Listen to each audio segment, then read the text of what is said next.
I made some gifts for a lot of people, some of the people who helped me a lot.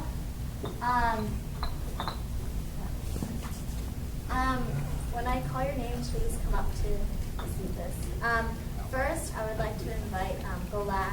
She was my advisor, and she helped me so much along the way.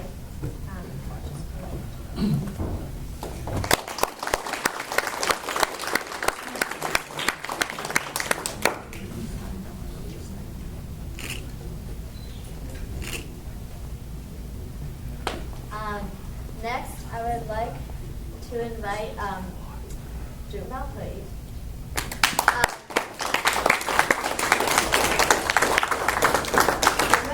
She helped me with the script for the narrator, as well as dragging her entire family along with me. Every single one of them, all 5 of them, helped me somehow at my Gold Award.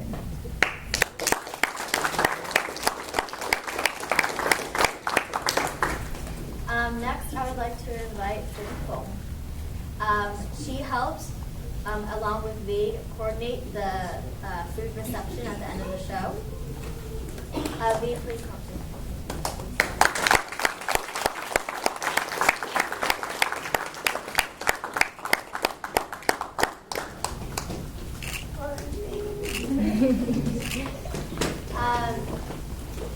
Next, I would like to invite Go Jan and Hu-Jin.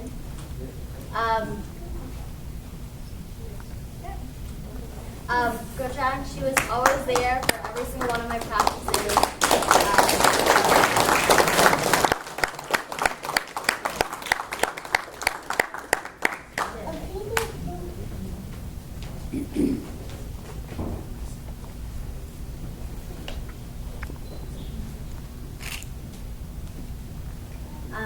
Next, I would like to invite Gomel and Michelle. They helped me with all the costumes for the show. Okay. Last but not least, I would like to invite one of my best friends, Dina, up here. I think whenever I needed help with anything, I just called her and she would run over and help me with something. And we had multiple sleepovers where we would just do stuff in my cold room.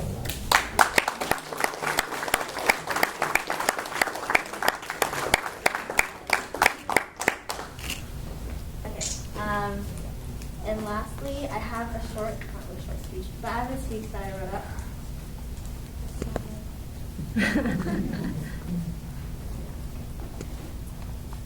This is just kind of encompassing all of my years in Girl Scouts. It was so hard to write this because I didn't know what to include and what to leave out. But, it's the year 2000 again. I'm 5 years old, and my mom is taking me to my very first Girl Scout meeting. I would come to meetings to have fun with my friends, and this is a role that Girl Scouts played in my life at the time. Little did I know that it would become one of the things that I value most. A few years after I joined Girl Scouts, 3 senior girls did their Gold Award. It was a Vietnamese culture show called Girls of the Millennium, and I was in it. Honestly, I don't remember much except singing Ba Mẹ La Quê Hương, but the idea of the performance was permanently engraved into my mind. As I got older, my mom and I began to talk about my future Gold Award project more and more. I wanted to do a show about the history of Vietnam, similar to the culture show that those 3 seniors did. But I knew it would be a lot of work. My mom and I tried to think of other ideas for my project, such as a dance or backpacking workshop, but neither interested me as much as the historical show. My mom and I settled on doing the show only if it stayed really small. Once my project proposal was turned in and it was approved, I met my project advisor, Golan. After my first meeting with her, I realized that keeping my project small was out of the question. Along the journey of my project, I remember my mom asking me, "Are you sure you want to do a project this large? It's okay, there's still time to change your mind." Well, I knew I could do it, but only if I put my mind to it.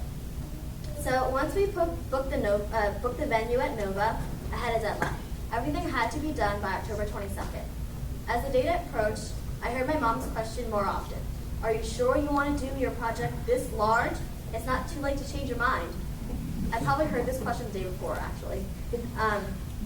Anyway, so summer passed, and as August came around, I I still had too much work left to do. I started to ask for help, which relieved a lot of my stress. And this is the time that I had no life.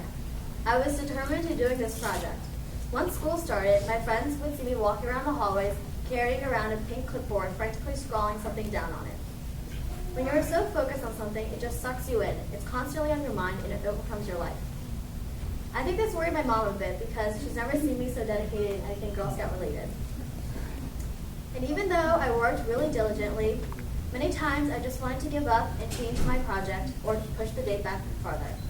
Once I went as far as looking on the Nova online calendar for another date for my project. And let me just say, I would have rather done the show Missing Scenes in October than wait until January to do my project. And although I had my doubts, there was part of me that was determined to get every aspect of my project done on time. Now, you may think that on time means the day before, but oh no, I brought a whole new meaning to what on time is. So that Saturday morning, I woke up at 8 o'clock thinking, oh no, I woke up late.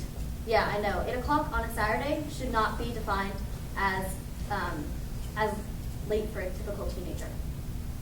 Well, then noon comes around, and I'm still putting the final touches on the slideshow and the video. And by the way, I had to leave at 12:30 to go set up. But was I late? Absolutely not. Later that night, I laid on my bed with feelings of extreme euphoria, relief, and at the same time sadness. My Girl Scout career is coming to an end.